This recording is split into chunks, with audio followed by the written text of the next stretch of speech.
Hi, and welcome to the I Ramble podcast.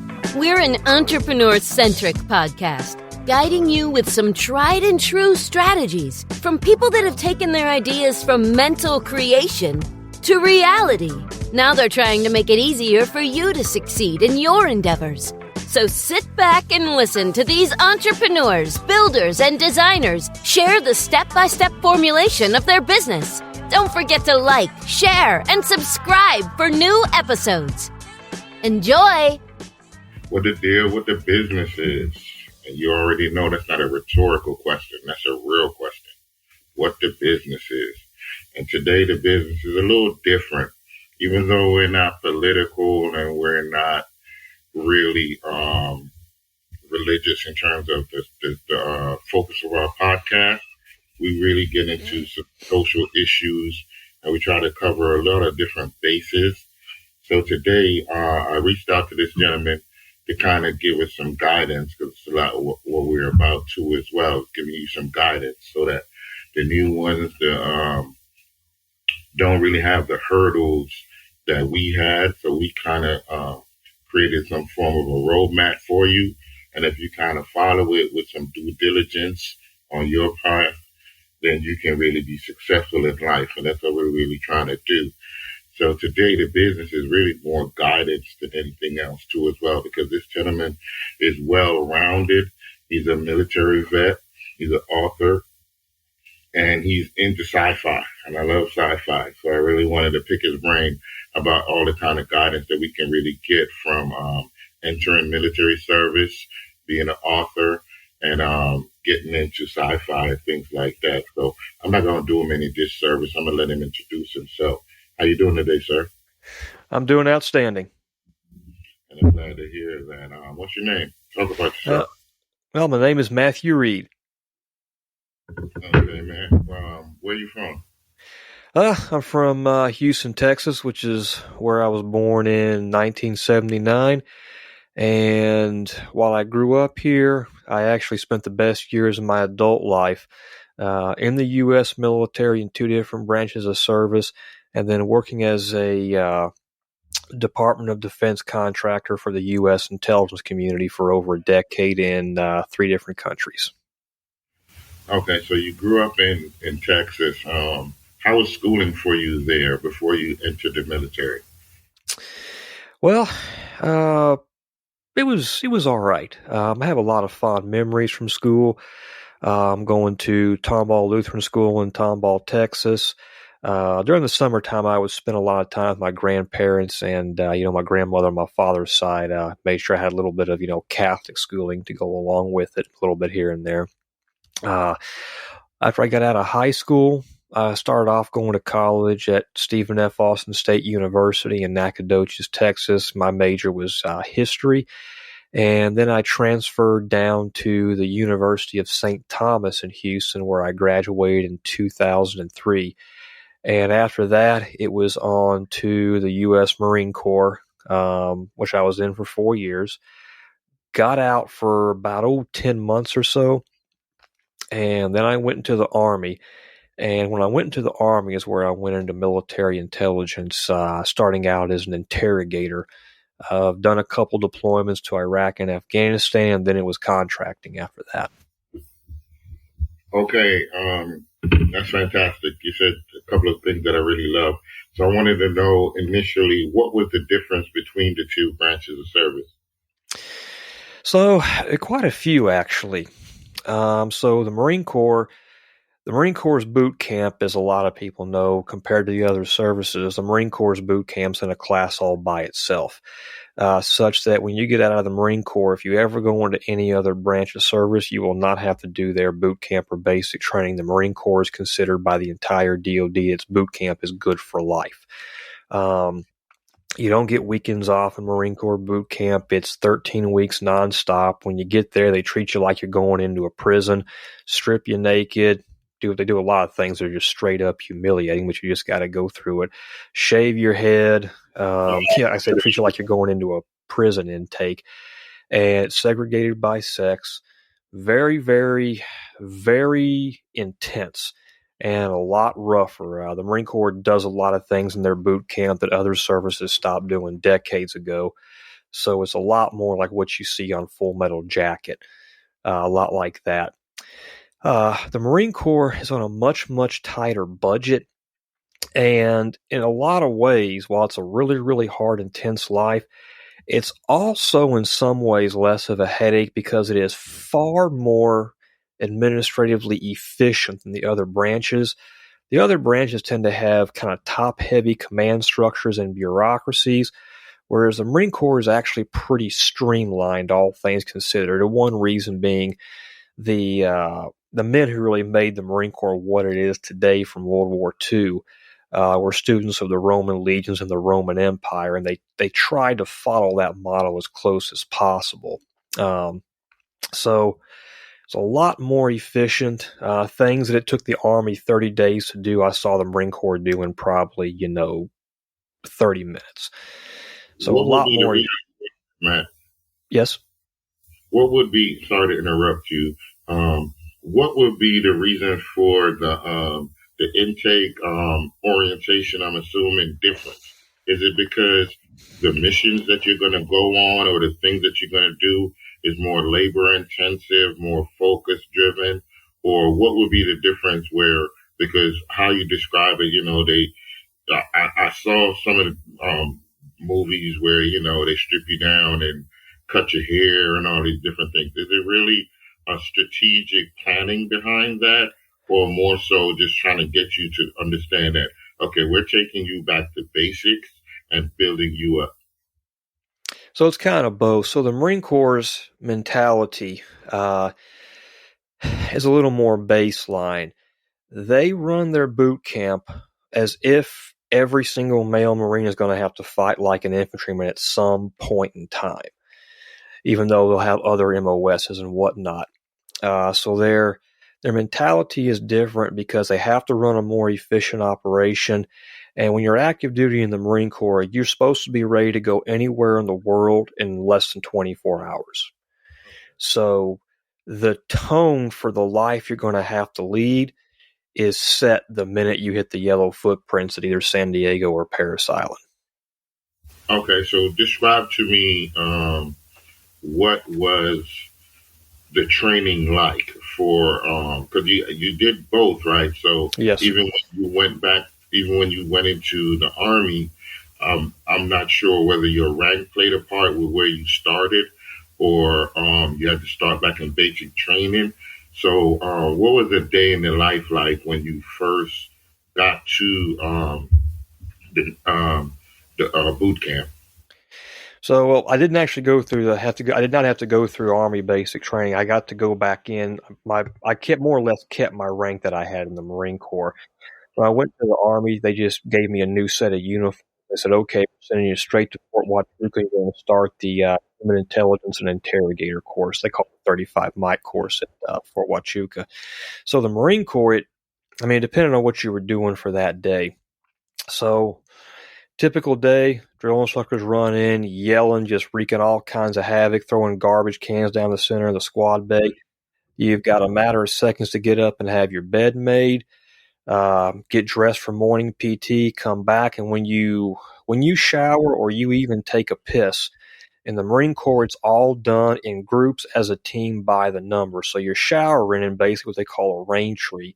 Everyone washes every body part at the same time. If you've got to take a piss, they break you off into squads or four-man fire teams, get you, around the urinal or the toilet, and they basically make you drop your pants, whip everything out, and piss in unison. And if somebody is pissing too quick, they make everybody stop. So the Marine Corps really, really takes it the extra mile.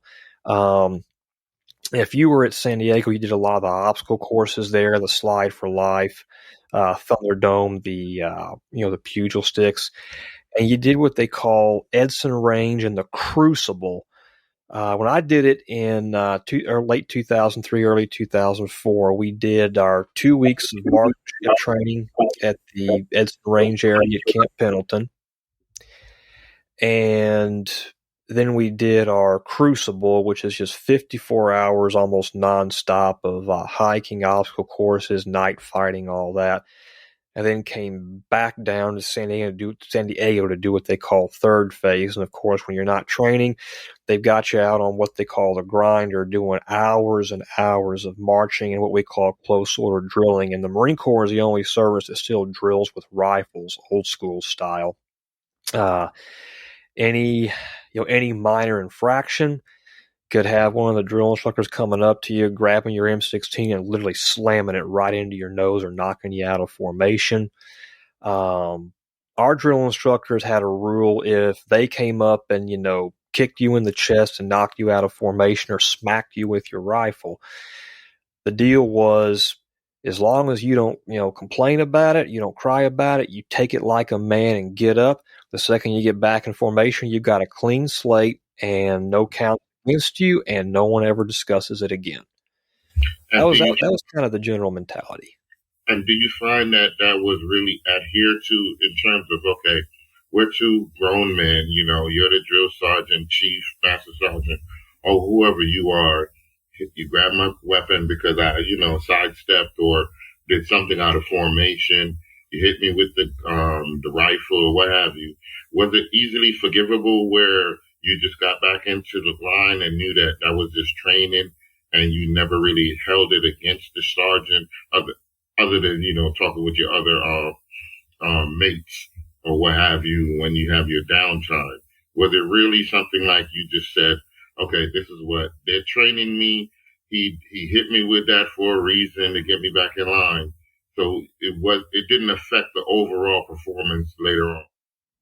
Oh no, sir. It was pretty straightforward. I thought it was a good deal. You get a little bit of really, really sharp pain right up front. You grit your teeth, wipe off a little blood, whatever, and dust yourself off, get back in formation.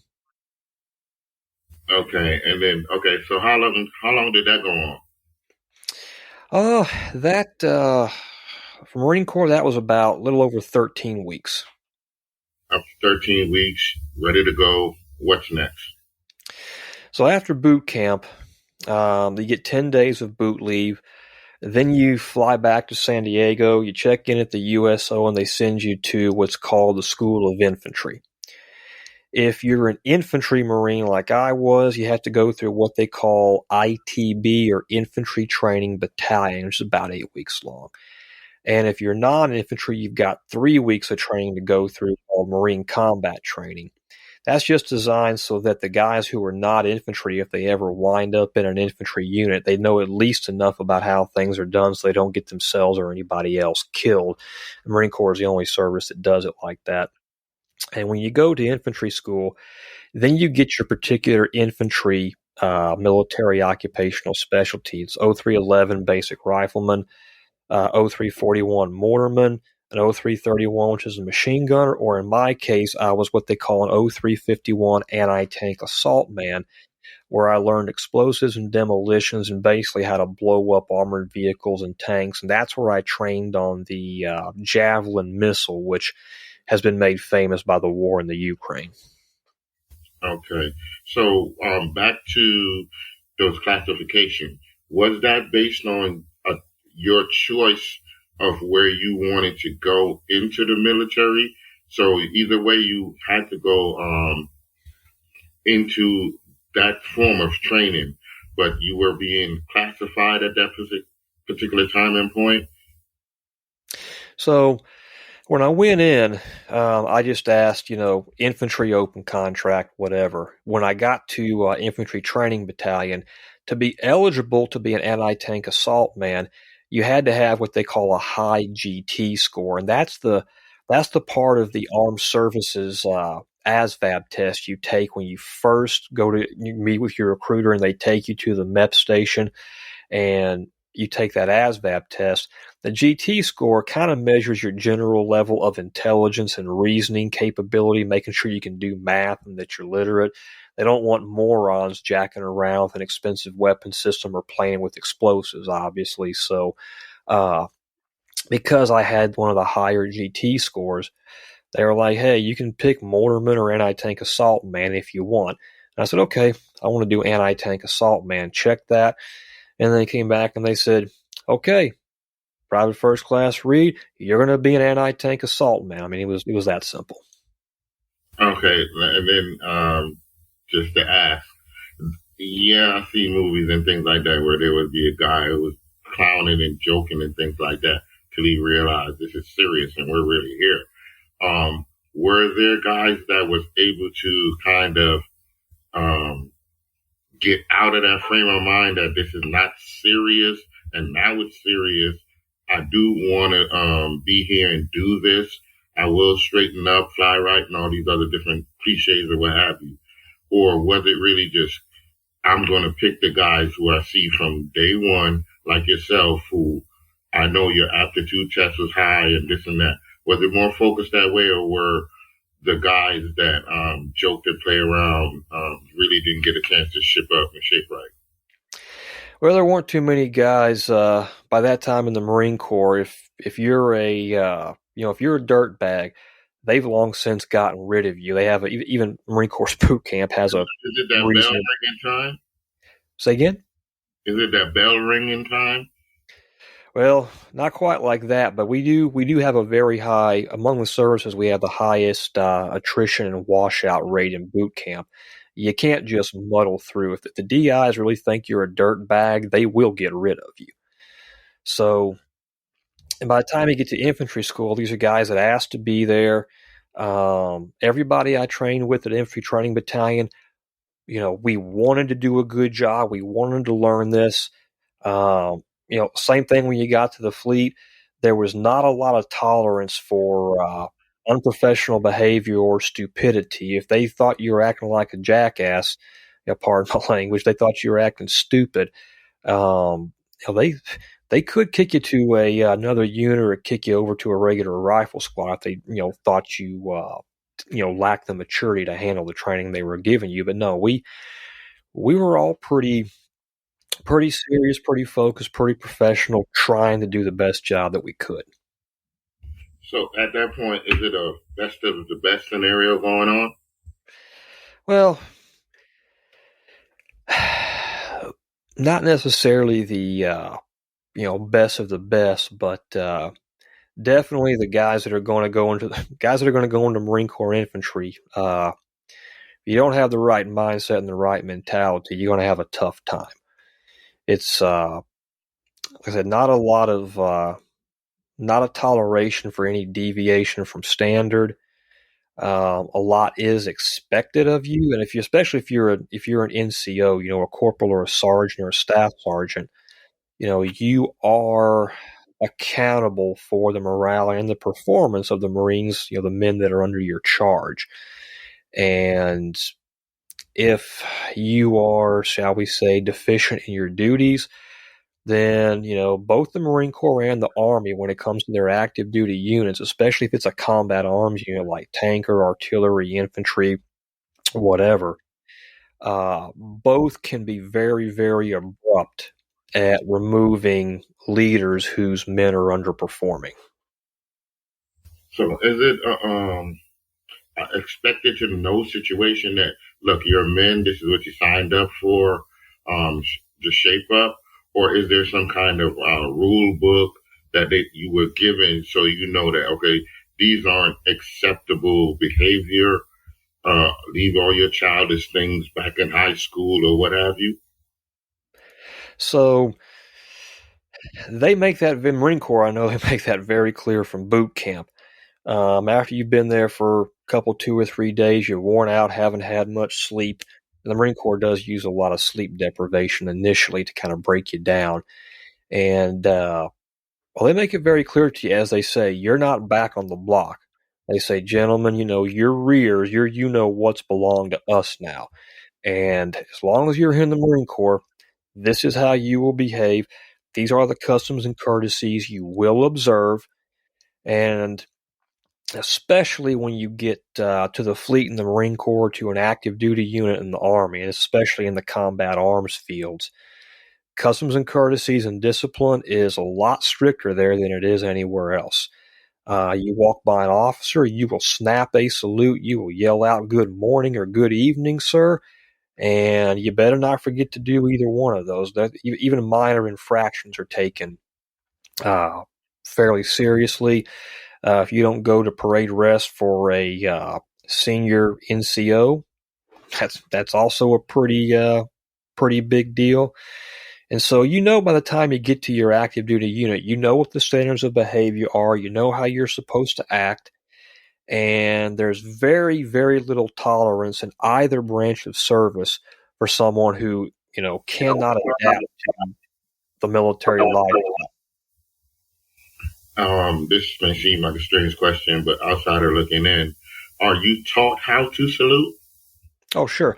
You learn that as soon as you get to boot camp. They'll start showing you how to salute. And the Marine Corps, you better learn really, really, really quick.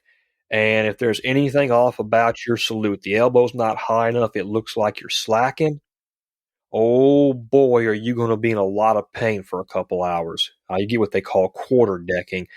Is there one, 2, 3 strikes? It's like, okay, my elbow really wasn't at 45 and it should have been at 90. You told me once, and after that it's a low tolerance. Oh, very much so. They'll tell you what you need to do, show you how to do it, and once they've showed you how to do it, you better learn it really quick. And that's how they kind of differentiate the people who are taking it serious from the guys who's not really learning after being taught. Well, they definitely watch you for that. If they see that after you know better, you're slacking, they'll hammer the living daylights out of you and make your life hell till you straighten up. And if you're not straightening up,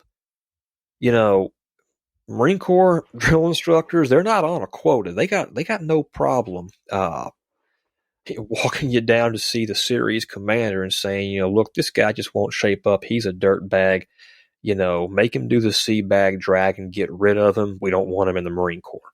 They certainly could do that. What would be you said a sea bag drag? So that's something the Marine Corps does. Guys who have washed out of boot camp, they'll make them fill up their sea bag, and rather than let them carry it like Marines do when they're going to their duty station, they'll actually make them drag it across the recruit depot to an exit where they drive them to an airport, send them home, and basically say, get lost. Okay. So who is latrine cleanup duty assigned to someone, or is it for, let's say, slackers or people who are being disciplined?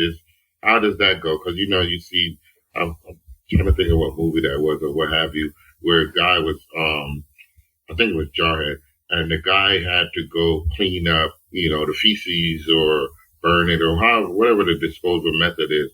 Is that a part of someone's specific duty, or is that really withheld for disciplinary actions? Well, it could be a little bit of both. So if you're talking about what you saw in movies like Jarhead, we just call that burning the shitter. Anybody's eligible to do that duty, especially if you're out there in a line infantry unit, whether that's Army or Marine Corps. However, if you screw up and maybe you piss off one of your NCOs, you can be specifically assigned to do that duty for a long period of time as a form of punishment. So yeah, sometimes they do that. And then one of the things I was curious about too as well, it really didn't matter your age. It was more so your rank that kind of governed, because you might see a 23-year-old being, let's not say 23, they might be young, I'm not sure, but 28, 30-year-old guy overseeing someone that might be 33. But he just has to fall in line with the rank?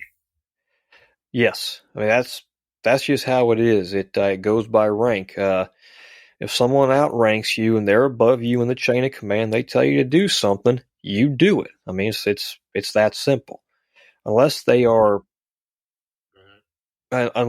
giving you an order that is an illegal order, then unless it's an illegal order, they give you an order, you got to carry it out, period.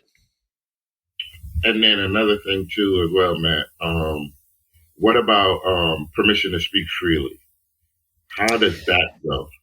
Well, it doesn't happen in boot camp. It doesn't happen in your MOS school. It doesn't happen in infantry school in either the Army or Marine Corps. If you want the permission to speak freely, you've got to get through your boot camp, get through your MOS school, get to an active duty unit, put in some time.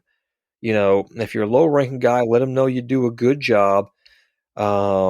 Usually you didn't want to ever ask permission to speak freely unless you were already an NCO, like a corporal or a sergeant, or until you'd already had a deployment under your belt where you had gone overseas and proven yourself, and you're really, really a tight-knit part of the team.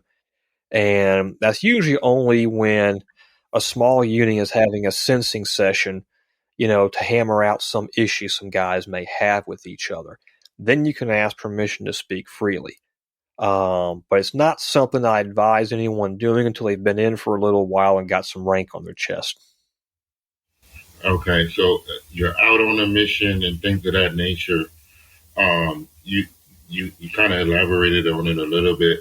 If you feel some type of way of whatever the order is, does permission to speak freely ever come into that, or you just know that this is the order that was given and we just have to carry out the mission? So it varies. If you're an NCO, this is the type of thing you have to be more cognizant of. I'll tell you an exact example from my personal experiences. So when I was in the Army, I deployed to Iraq in 2009 as an interrogator, and I came back with my unit at Fort Wainwright, Alaska. It was the 1st Stryker Brigade, 25th Infantry Division, 1st to 25th as we call it. I was the non-commissioned officer in charge of the S2X, or the Human Intelligence Operations Shop. And I actually had two bosses. One was a chief warrant officer I had previously deployed with to Iraq. We were pretty tight. And there was a female major that he and I both answer to. I'm not going to mention her name, but she had spent her whole career at West Point, teaching chemistry. I mean, reasonably smart lady, got like a master's degree in it or something. But she had never been to an active duty, what we call a force comm unit, meaning a deploying active duty Army unit, never even been to a combat arms unit. And there was a lot she didn't know. The problem was she was a major, which is a field grade officer. And a field grade officer without any experience can do a lot of damage, whether they mean to or not. And on one occasion, I was sitting there in one of our human operations shops, and one of my soldiers, a really, really good young kid named PFC, Private First Class Drope was his name. 18-year-old kid. He had joined fresh out of high school. Really, really good, hard-working, smart kid. Didn't have a lot of time before we deployed to get to know everybody in the unit, but he was a good kid.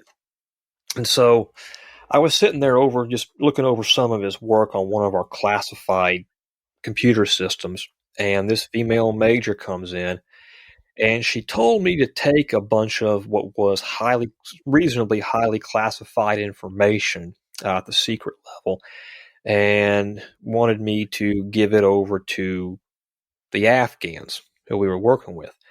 And I said, well, ma'am, that information is only authorized to be shared between the American units and possibly what we call Five Eyes, 5 English-speaking nation units, meaning New Zealand, America, Australia, Great Britain, and Canada.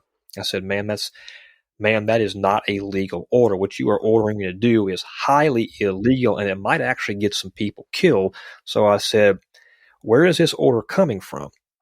And she says, well, the colonel wants it done because he wants us to build a better relationship with our Afghan partners, blah, blah, blah.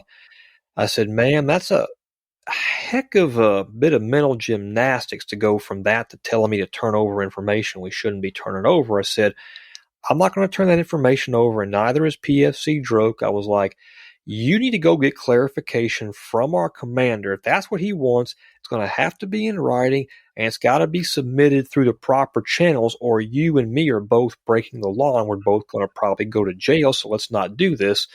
And she got pretty pissed off and stormed out.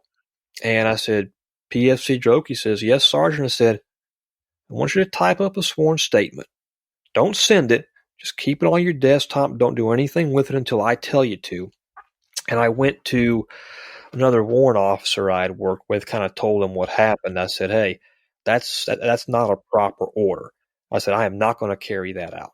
And he says, okay, Sergeant Reed, I'm going to go talk to the commander. And the warrant officer went and talked to our senior commander. And the commander's like, that's not what I wanted this major to do. I didn't say do that at all. And she kind of got chewed out and, as we say, hemmed up over that. But that was a case. That was a case where I was given an order by a field grade officer, and I said, "I'm sorry. I know for a fact that is not a legal order, and I'm not going to carry it out." And the command and the Army actually backed me on it. So 3 things. When you say field grade, was she higher ranking? 2, was that when you spoke, was that a permission to speak freely? And 3, when you get a issue of where you feel uncertain, do you just go with the chain of command? So she was much higher ranking. So she was in the officer ranks, and the way the officer ranks go in the Marine Corps, the Army, and the Air Force, you've got a second lieutenant, a first lieutenant, a captain, a major, then lieutenant colonel, then what we call bird colonel, because the symbol is a silver eagle. Then after that, you get into the flag officer ranks, which are basically all your different types of generals, right? So yeah, she was senior ranking, but because I'm the non-commissioned officer in charge of the shop, and I'm the one who really makes sure the soldiers do what they're supposed to be doing and perform properly and handle their issues when they come up, I didn't ask her for permission to speak freely because I'm like, you're telling me to do something I know is not legal. I'm not going to ask permission. I'm just going to tell you because as the non-commissioned officer in charge, one of the things you are obligated to do is to always give your officers you work for your best advice and tell them exactly in a respectful way what you think. If you don't tell them, if you think something is going to cause problems, and you don't tell them, hey, we need to reconsider this, then actually you're derelict in your duties as an NCO. Okay, you're an NCO. This is part of why you're here. So it was just something, and because of my rank and my position, I could just come out and say that, as long as I said it in a respectful way, which I did. So there was that. What was the third question? I think you answered all 3 of those too, man, actually. Okay. But which was fantastic. I appreciate that. My other question was, now, had they determined that she was right in her ruling or order for you guys to do, what would have been the repercussion for you? Probably wouldn't have been any, because anybody who's in the military who handles sensitive information, that everybody is trained, officer enlisted, what the laws and rules are. They're pretty straightforward and simple. So the chain of command said, okay, what is the proper procedure for downgrading classification? Procedure-wise, I was right. So even if the chain of command had decided they wanted to share it with the Afghans, they would have known that there's a legal process you have to go through. And they would have known that regardless of what they wanted to do, I was in the right. So the laws and regulations would have been on my side. And they would have just said, okay, we'll do it the proper way. We'll put it in writing. We'll go through proper channels. That way no one gets in trouble. So I still would have been okay whether they wanted to do it or not. Okay, so does that fall under the lines of rules of engagement, or is that more a next level thing? And can you kind of explain what are the typical or standard rules of engagement? So this is actually a little bit higher level than what standard rules of engagement are. This really came down to U.S. national security laws that have been in place since 1947. Basically coming down to, if you are in control of classified information and you deliberately give that information to someone who, under the regulations and laws, is not properly cleared for it, that's basically a felony. I mean, you can go to jail for that and be court-martialed for it. So it's pretty straightforward there. Now, the rules of engagement, usually that's regarding kinetic or combat missions that we're going out on. when are you allowed to shoot, when can you shoot first, when do you have to wait till you're fired upon, so on and so forth. And those things change all the time, based on what the mission parameters are. Okay, and I understand that from like a lot of my references are going to be movie references or what have you, so that would be a movie anyway. But my next question will be, right, rules of engagement. You have the enemy that you're combating right in front of you. Is there a perimeter guideline, even if they're armed? And they just have it aimed at you and they're just walking forward. No one is fired upon or anything like that. Is there some kind of guideline as to, okay, now you're invading a zone that we now feel threatened? So there were rules of engagement promulgated around that. They were murky, they were vague, they changed all the time. If you had a really good chain of command, they would stand up for you and say, look, when my guys are going out there, if they feel threatened, I've told them that they can take action to defend themselves, no matter what. I don't want any more of my guys being put in danger than is absolutely necessary. Sometimes it varied by unit or, by what area you were operating in. Now, I'll be totally frank, the rules of engagement that we were under in Afghanistan got a lot of Americans killed. A lot of guys that died. There are a lot of guys that are in cemeteries or in vet hospitals because those rules of engagement that were set more or less gave the advantage to the enemy in many cases and allowed them to dictate the course of the campaign. So all we ever did was react to what they were doing. And there's a lot of reasons how things like that happen. Do you think those happen because a preemptive, a lot of things that I try to say is that I was taught de-escalations. I was taught problem solving, conflict resolution, things like that. So do you think a lot of those things were in place because the higher command didn't really want any escalation because there were possible negotiations, all these other things going on that they weren't privy to? So it was like, at the most, let's not do anything that would cause things to kind of go from 0 to 60 without proper order. I suspect that may have been behind some of it. Now, whatever negotiations our leaders were in, they didn't work worth a damn. I can tell you that much. Didn't accomplish anything. Part of what leads to these kind of rules of engagement is when we went to a lot of these wars, once we got past a certain point, we never had a clear objective we were trying to achieve.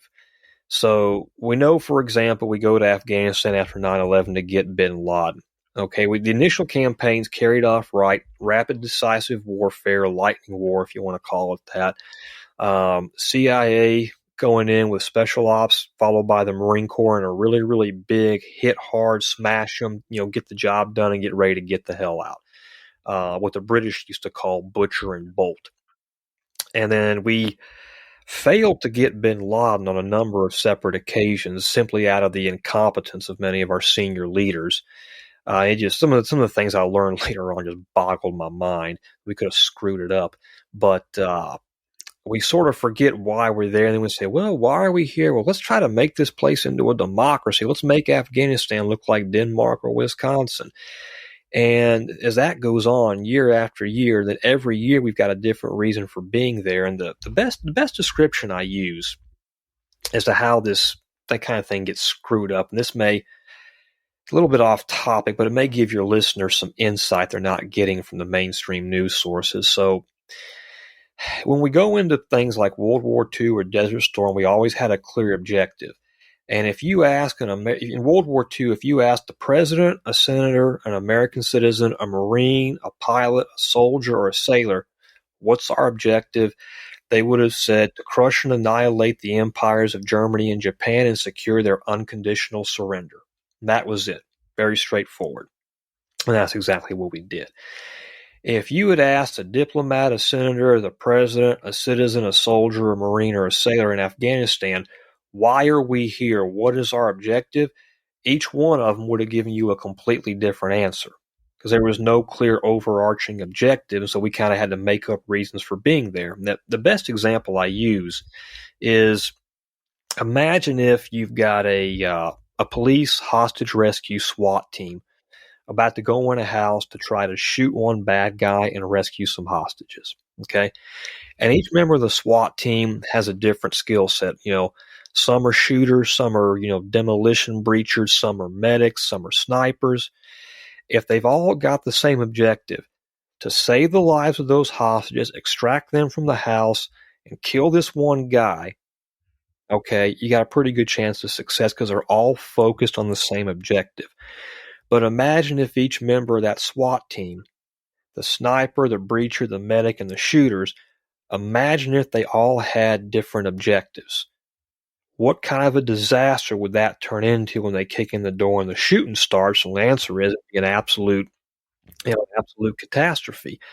And then imagine one guy says, well, I want to kick in the door to not rescue the hostage. I want to clean up this house and build a new fireplace. Another guy says, well, I want to shoot this guy over here. Another guy says, well, I want to take the hostages out. Then the sniper says, well, I just want to shoot up the living room.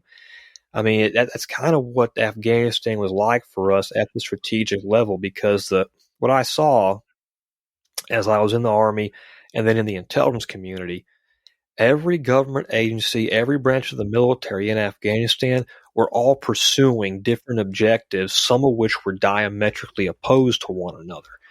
And without a clear objective, your military operation, no matter what you do, is going to be a disaster because nobody knows what it is they're trying to accomplish. And that, I mean, it sounds kind of like it's simplifying it, but that in a nutshell was one of the core problems of why Afghanistan was such a disaster. Okay. And one of the things that I try my best not to do, like I said even earlier, we're not political, we're not religious in terms of the content that we try to cover and things like that. But I never want the guests to not feel like they can express themselves, especially from their experience and things that they've been through. So I do love and appreciate what you're sharing, and trust me, I really do appreciate that. And I also thank you for your service because I know it wasn't easy for you to do what you had to do, but you went out there with the best intel and, the best guidance that you possibly got, and did the best that you could. And I'm glad that you're okay and safe and able to kind of convey these sentiments and things like that. I wanted to ask you, what was some of the things that, the military taught you that you are happy and proud of? And what are some of the good things with your service that you end up looking back in hindsight and you're now just pleased about? Wow. Well, quite a bit, actually. So I'll start with the Marine Corps. I think it was the best thing that ever happened to me in terms of character development. It taught me a lot more about what I could endure physically and mentally. I found out I was probably a lot tougher than I looked growing up. You get pushed pretty hard, and you do learn what you can do when you set your mind to it. And after the things that I experienced and the things that I went through, some of the jobs I might have in civilian life were obviously not going to challenge me to that level. So it's like, okay, doesn't matter what job I do, I know I can do this. And also, things you learn, say if you're an infantryman, you learn how to shoot, you learn how to do tactics, you learn how to employ machine guns, you learn how to blow things up. I learned how to destroy tanks, obviously. So it does give you a wide range of skills. Of course, you can always draw on those if the world ever ended or whatever, I suppose. But it also teaches you how to effectively work as a team with lots of different people from different backgrounds around the country who maybe had different childhoods than I did, different experiences that I did. it taught you how possible it is to, take people from disparate experiences and backgrounds, and when you put them through the grinder where they all get treated the same, they all get pushed, they all get the knobs turned on them really hard, where they have to work together to succeed or survive. Great things can be accomplished. Certainly saw that in the Army as well. And when you move into the NCO ranks, you're in a position where you've got young Marines or young soldiers under your charge, far less experienced, far younger. And as General Jim Mattis once said, you're kind of in a state of loco parentis, meaning you're kind of almost like one of their parents in a way. So you're then in a position where you have to take people from different experiences and different backgrounds and learn how to keep them focused no matter what on a particular mission for a set amount of time that you've been directed to accomplish by your superiors. And knowing that if the mission fails, the task fails, or one of them underperforms, or something bad happens unnecessarily to them, you and your immediate officers are accountable for whatever happens, good or bad. And it's an environment where very, very rarely are any excuses made or accepted. You're either going to get the job done or you're not. So you spend a chunk of your life in that sort of environment, under those constraints, under those strictures, where you do have a lot of pressure on you, but you also learn how to motivate and how to manage people and how to, watch people and watch what they do. And you learn what motivates each person and what makes them tick. The military really, really teaches you how to do that in a relatively short amount of time. It's probably one of the few organizations that can do that. And in any of your deployments, were you saved, or did you have to save somebody during combat? No, I was quite fortunate. Nothing ever got that serious or that desperate.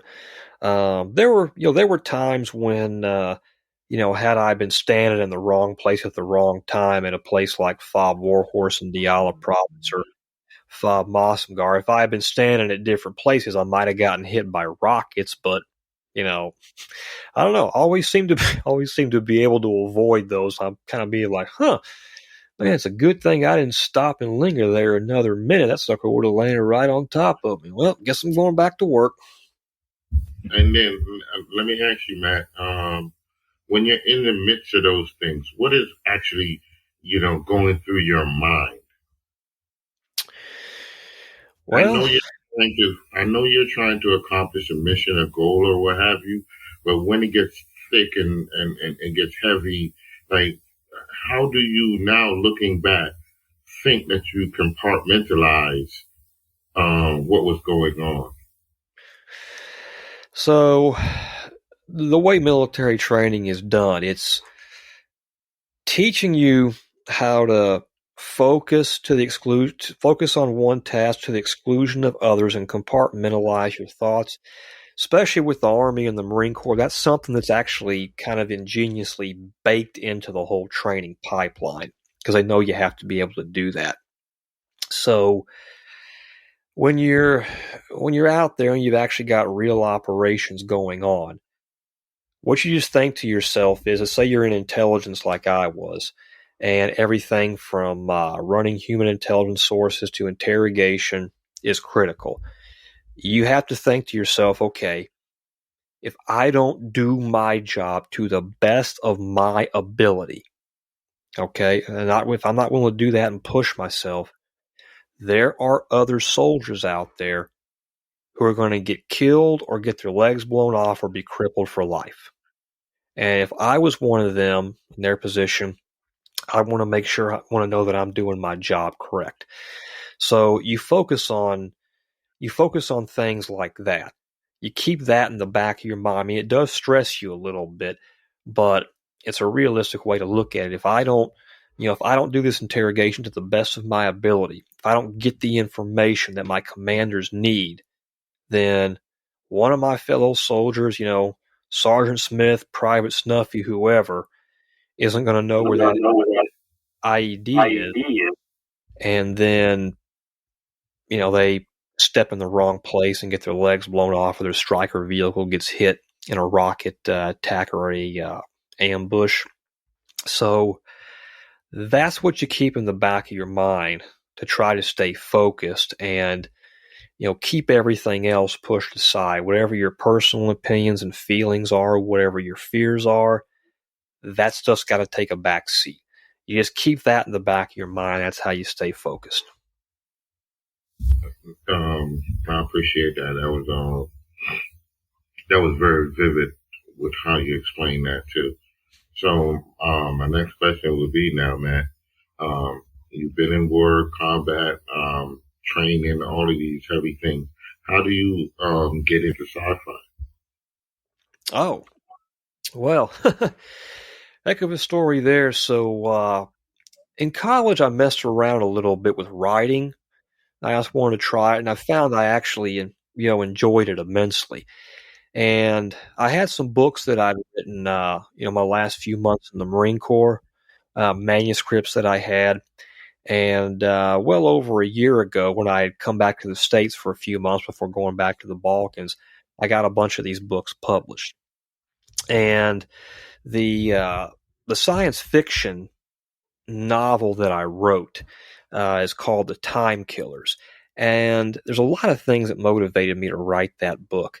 I'd always thought I wanted to mess around with some elements of military sci-fi, so on and so forth. And if I could integrate some elements of my experiences in military intelligence, I could add a lot of realism to a genre that isn't known for necessarily being that realistic on average.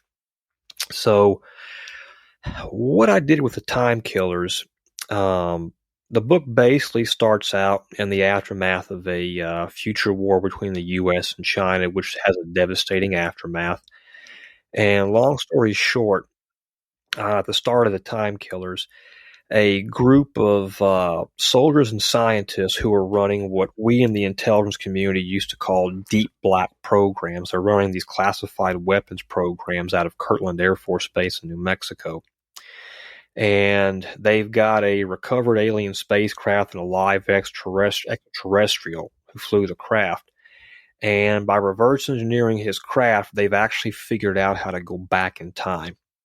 And so what soldiers and intelligence operatives that are working out there on these programs decide on their own to do is to go back in time to the late 80s, early 90s in Houston, Texas, to stop the aftermath of the war, stop it from happening, because early on in the book, in the aftermath of the war, there's a counterintelligence investigation done where they find out the 4 people responsible for what happens after the war were 2 American traitors and 2 Chinese spies. And the only time they're all together in one spot is in Houston, Texas in early 1990s. So they're going back in time to assassinate those 4 individuals to kind of do what it was a little bit like the movie Terminator. They're trying to stop the war from happening and stop the aftermath from happening. And in the process, the book kind of comes off a little bit like Stranger Things, because it's taking you back through the music, fashion, and culture of the late 80s and early 90s, but you're seeing it through the eyes of people who, like me or Gen Xers, grew up in the 80s and 90s. And these are Gen Xers who are intelligence operatives who, like me, started out as active duty military, deployed to Iraq and Afghanistan, and then went on to work in the intelligence community after their 6 or 8, however long year military careers. And they're going back to the time of their more joyous childhood to execute and complete this one mission. And the book is not really that long, but it's got a lot of action in it. There is some tradecraft. I actually had to get the book approved by the Pentagon before I could publish it. A number of 3-letter government agencies, including the Department of Defense, had to read over the manuscript before they would approve it. But surprisingly, they approved it. No redactions also surprised me. But that's kind of what got me into, the sci-fi side of things is I thought, there's a lot of elements of sci-fi that could be made a lot more interesting and a lot more realistic if you add the layer of, the intelligence community, military intelligence, and classified weapons programs, because the DoD gets into a lot of sci-fi stuff. I'm here to tell you some of the things I've run into over the years that I obviously can't talk about. I'll hear about it. I'm like, yo, man, that sounds like something in a science fiction novel.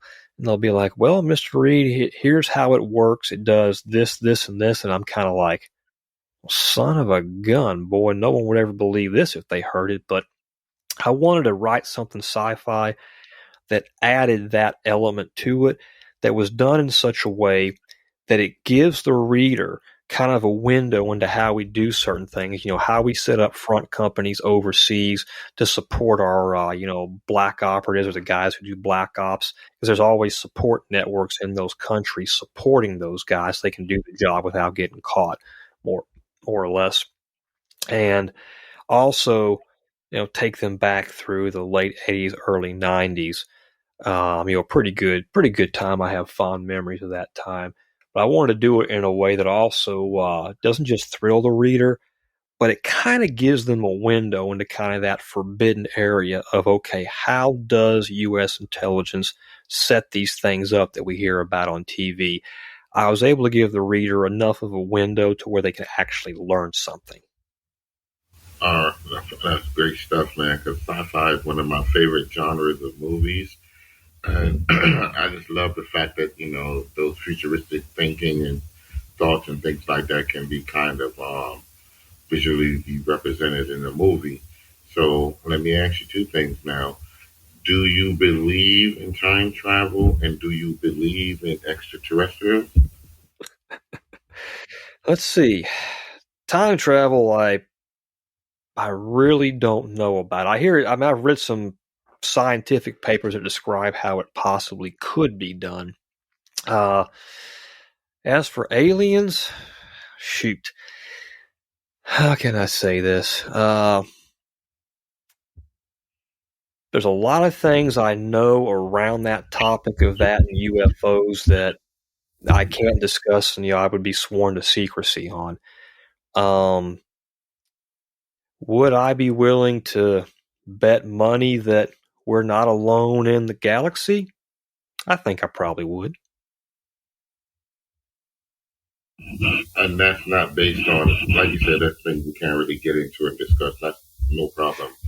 I just was asking from your intuition, because the galaxy is so vast and so, all these purposeful, specific things had to come into play in order for Earth to be Earth. And then you have all these planets that surround us that don't have things that we can prove that they have right now: water, the air that's breathable, and all these different things. I just wanted just your thoughts on, because it's so vast. Because I do believe it's so vast that it is possible. So that's what I was really trying to get to, not more so than into what you see, heard, or anything like that, but just your intuition as to whether it is possible, because it's so vast. Well, I think it's more than possible. Just looking at it from a practical standpoint, the last few years, as more and more information is released and discovered by our astronomers and scientific community, they're now saying that their original calculations they had decades ago about how many Earth-like planets there are in what they call the Goldilocks zone, the zone that can support complex carbon-based life. They're now saying those calculations were way off, that our galaxy probably has thousands upon thousands of Earth-like planets in that habitable zone where you have a lot of water and the possibility of carbon-based life. I mean, I'd be more than willing to bet money there's probably plenty of other sentient life out there besides us. And what is your favorite sci-fi movie? Oh, gosh. My favorite one would probably be Aliens. And why? Oh, God, a lot of reasons. So it actually kind of goes back to the summer of 1986, I was pretty young, I was like 7, and I remember going to see the movie Top Gun with my parents, and I remember seeing all the trailers and previews for the movie Aliens. And I thought, wow, that looks awesome. It looks badass. It looks scary. God, I want to see that. I tried to talk my mom into letting me see it. She, just stopped just short of whacking the daylights out of me and told me, not only no, but hell no. And that kind of stopped that more or less right there. But go through a few years later. I want to say it was December of 1990, and it was after Christmas. And myself, my brother, and my parents were visiting some really, really good dear friends of ours up in Arkansas that are basically like family. We saw them all the time. And myself, my brother Jonathan, and our friend Trey, we saw the movie Aliens was having its very first national television premiere. They're going to actually be airing it on TV. It was like a 4-hour slot, It was such a long movie. And I thought, well, Trey's got his own TV. My parents are going to be watching Total Recall and a couple other movies in the den. I'm like, why don't we watch this? So we watched Aliens this one night. Of course, it was an awesome movie. Now, after I watched it, That's one of my favorites. Oh yeah, man, it's great. After I watched it, myself and Trey, we didn't sleep too good for about 2 weeks after that, so it was quite memorable. Okay, and so what's your next project in terms of a sci-fi novel? What would be the upgrade to? Because you wrote that, thought about it, got a chance to sit on it, and just kind of harken back to, okay, I would have added this to it. So in the next one, what kind of things would you probably add that you didn't think to add or wasn't thinking about in the first one? So I actually am going to write a sequel to The Time Killers where I have a lot of additional things that I probably wish I'd put in the first. So the sequel to The Time Killers is going to be called The Time Killers, Christina's Tale. So in The Time Killers, there's a woman who becomes a main character and plays a role in how the book ends and the epilogue goes. A woman named Christina Blackwood, who's actually a call girl. She falls in love with one of the, or really seduces and falls in love with one of the soldiers who comes back in time. And the sequel is going to be about why she behaved the strange way she did in the epilogue of The Time Killers. And you're going to see what happens after The Time Killers takes place. There's going to be another group of guys coming back in time. They're going to be mercenaries this time, but they're coming strictly to get Christina Blackwood and take her back into the future and, chop her up like a lab rat, more or less. And so that's what that one's going to be about. There's going to be a lot more action in it where Christina Blackwood ends up befriending a hitman named Scott Rains, who's a former U.S. Marine. And in this case, Scott Rains is based on two real life former U.S. Marines who came to Houston and became hitmen named Jimmy O'Banion and Riley Jenkins. And in that book, she's still working as a call girl soon after The Time Killers. And Scott Rains, the hitman, is doing security for this particular call girl ring. When these mercenaries show up, they run into him, but they don't realize that he's part of an off-the-books assassination network run by a CIA case officer. So he's able to reach out to that CIA case officer and bring in some seasoned mercenaries they have on the payroll, guys who were Vietnam vets who fought in places like, South Africa and Rhodesia after Vietnam. And it's going to be one where these mercenaries coming from the future with really, really slick high-tech weapons who are well-trained, but they're not very experienced because they're young guys. They're coming back from the year 2027. And they're up against these much older guys who might be a little older and slower and not have all the high-tech weapons, but they fought in 3 or 4 wars in 3 or 4 different countries. And boy, do they have a lot of knowledge and experience. I'm going to set up something that pits those two groups of men together to see who's actually going to come out on top. Okay, so have you seen what's that movie where they went back in time to the pyramids and Stargate? Stargate? So, what do you think is far fetched? And then in terms of other movies, what do you think is believable? Because even when you talk to scientists and what have you, and they look at certain movies, they're like, that spaceship wouldn't really have propelled in that manner or what have you. So what do you think is more far-fetched in terms of it was just fantastic? And what do you think is more believable in some of these movies that you watch? Oh, wow. Good question. So, yeah, Stargate was a pretty good movie. The concept of the Stargate seemed pretty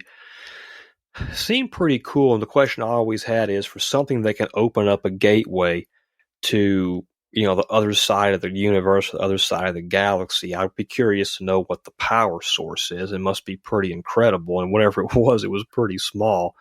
That's what I would have been interested in. So I guess you'd have to have a bigger power source to power something like that. As far as what seems far-fetched, certain parts of Star Wars seem a little bit far-fetched now when you're watching, the Imperial TIE fighters going through space and they're making that that roaring sound that their engines are supposed to make, even though there's no sound in space, that kind of thing. Right. So, but there are some things we've always thought were far-fetched that there's scientific papers being written out of the U.S. defense industry.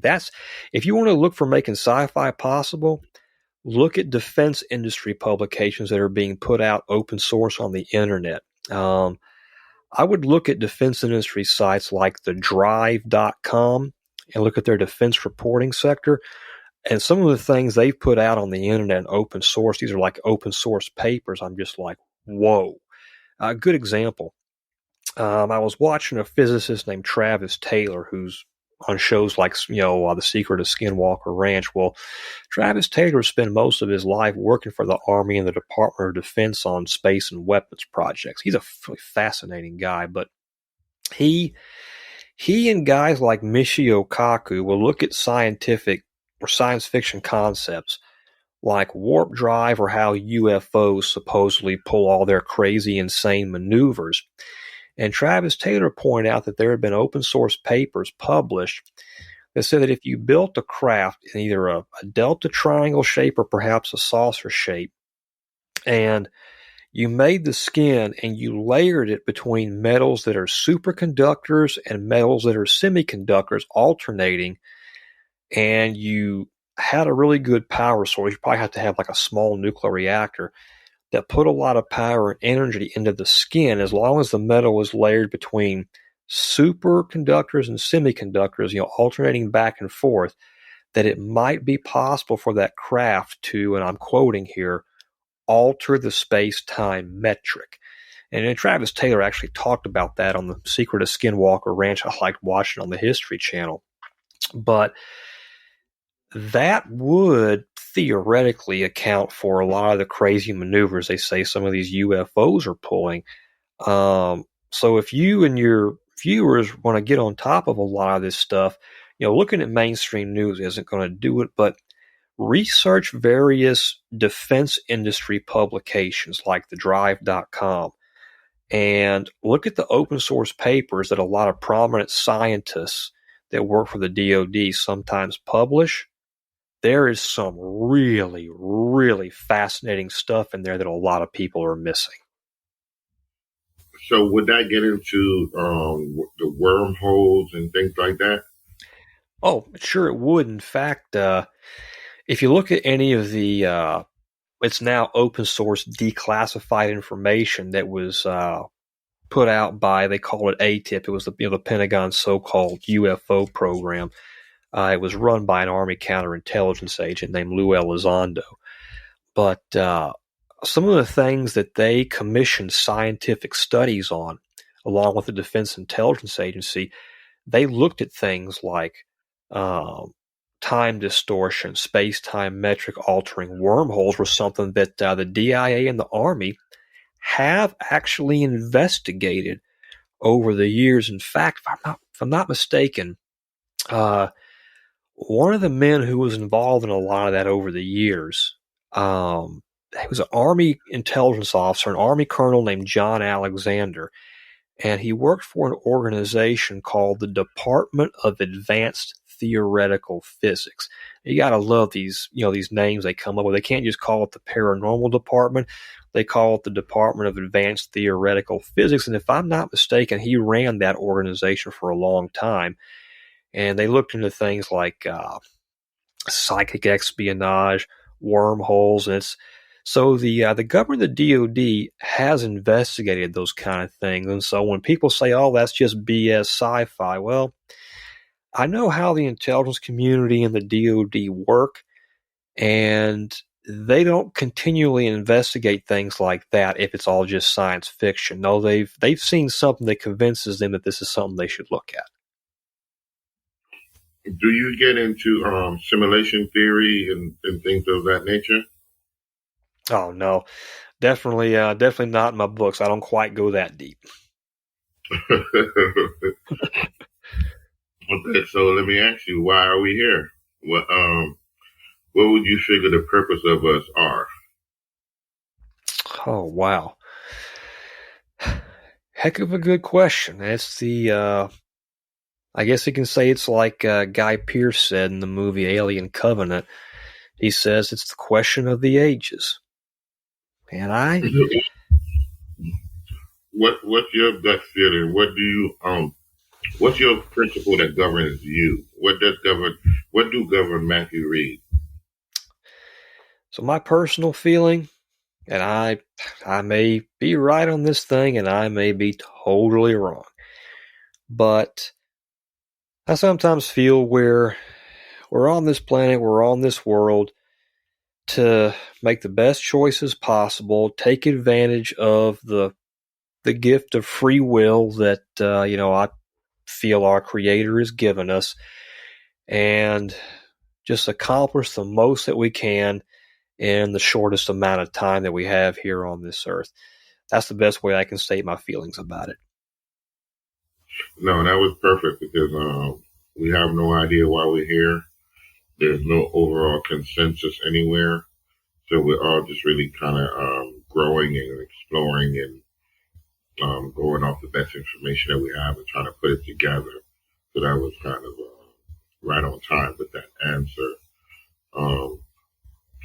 What I wanted to ask you before we wrap up, how can they get your book? How can they be in contact with you?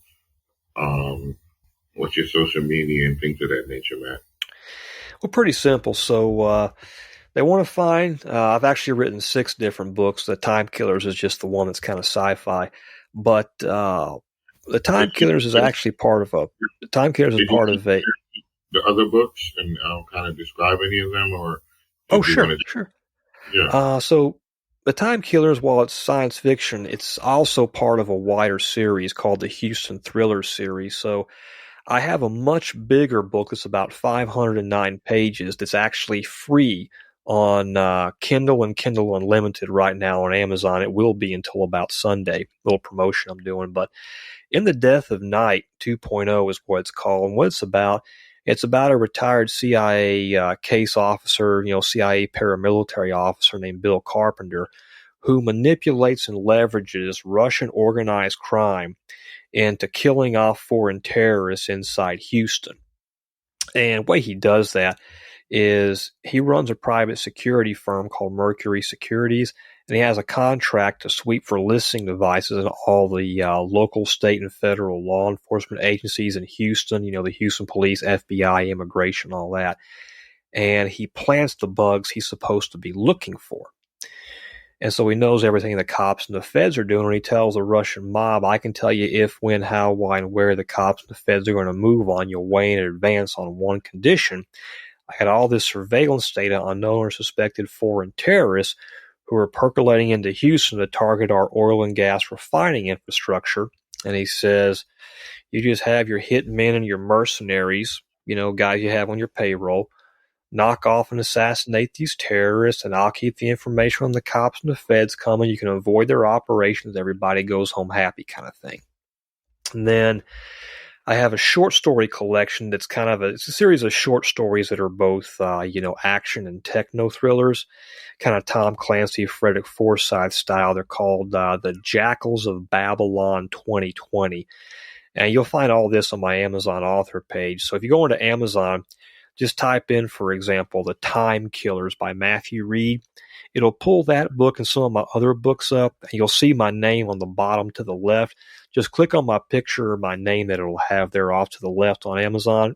It'll take you right to the author page, and you can see all of the books right there. And if there's anybody hearing this that wants to communicate with me, my Amazon author page actually has my author email, which is hybridnovelist@yahoo.com. So if they use that email, they can communicate with me, no problem. Okay. Did you want to spell that out for them? Sure. Hybrid, HYBRID, novelist, NOVELIST, @yahoo.com. Okay. So, what else do you have going on? What's your next move? What you have upcoming, and anything else that we didn't cover that you'd like to elaborate on at all? Well, so I've got another book manuscript written. It's a counter-espionage thriller. The same CIA case officer in The Death of Night years later is using criminals and mercenaries to target Chinese espionage and spy networks in Houston. That one, I actually got it done right about a month ago. And I already kicked it off to the Department of Defense and the Pentagon's Publication Review Office to get it reviewed and approved for publication. I don't expect to have it back for another 4 or 5 months because it's one of the longer books I've written. And other than that, the only thing I've got going in the near future is possibly going back to work in the intelligence community or the defense industry. And it's going to be a stateside job. I'm done working overseas for now. So that's what's next. Okay. So, you have family and kids and things like that, Matt? Oh, no, sir. I'm 43 years old and I am 100% single, never been hitched. It's just me. All right, ladies, and you like how Matt sound, and he's very interesting, and you can always reach out to him. He's single and available, got a great work ethic and illustrious history in terms of service for the country. This motivation in terms of his guidance and things that he loves and he's into. So that's another good thing as well. Matt, it's truly been our pleasure. I really do appreciate the fact that you allowed for some of the glitches that we had, and we worked through them and all of that. You was able to ramble with us, and it really meant a lot to me, and I'm quite sure it's going to mean a lot to the audience. So is there any kind of advice you'd like to give the new recruits going into the Marine and Army and any of our armed services in terms of, just being strong and things of that nature? Sure. So especially if you're going to Marine Corps boot camp, I say, guys, don't let yourself get too scared. One, don't take anything personal. You're going to find out that the drill instructors actually do care about you. They actually do want to see you succeed and go on to do great things. Is it guys and gals? Or gals. Yeah, guys and gals too. And so I just tell them, when you get to those places, be ready to work as a team. If you can start working as a team, helping other recruits out, when the drill instructors see that, they actually back off and give you some space, and they don't mess with you near as much. So that's the first thing. And no matter how hard it gets, just stay focused on mission. Okay, like Martin Luther King once said, keep your eye on the prize. Keep your eye on the prize of succeeding, and you won't fail. And any other advice in terms of being an author, following your dreams, or anything like that? Oh, sure, some practical things. So starting out as an author can be kind of hard. Most big publishing houses won't accept what they call an unsolicited manuscript, meaning a manuscript not brought to them by an agent you've actually paid, but you do have options. The best option, I personally think, is Amazon's Kindle Direct publishing platform. They have it on Amazon. You can research. It's pretty easy to use. They have support people to help you through it, so you can publish directly through Amazon and you become one of their authors, or you use an Amazon imprint like Thomas and Mercer. You become exclusive to Amazon, but Amazon gives you a lot of marketing tools to help you use their site to sell books. Amazon actually do want to help you succeed. So that's one route to go. And the other thing I would say from a more practical standpoint is don't spend a whole lot of money on advertising on news aggregation sites or anything like that, or big websites.